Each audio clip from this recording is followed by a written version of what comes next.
Today is a big day for President Trump on Capitol Hill. The House is set to vote on a budget resolution. And this might not sound like a big deal, but it is very important to jumpstarting what President Trump wants passed by Congress. So we want to go live to Scripps News correspondent Joe St. George in D.C. And Joe, even though Republicans do control the House, passage is not guaranteed here. Oh, it's hard to pass bills through Congress, isn't it? I mean, presidents, all new administrations try. Some succeed, some do not, even though Republicans control the House and the Senate.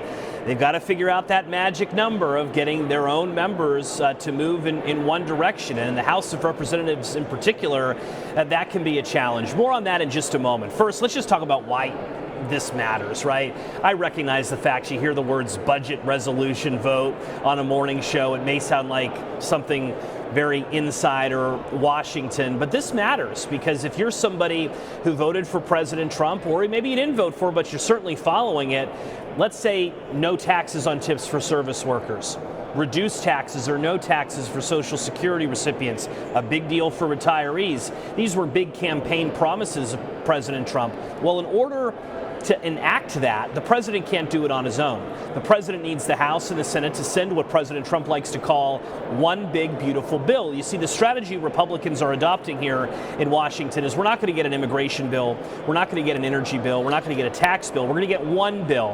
And this budget resolution vote today is really step one in writing and then ultimately passing or trying to pass President Trump's agenda. It sets the top line numbers. Think of it as a blueprint for how much can be cut, how much can be spent. Now, it's easy to spend money. That's not where the controversy lies.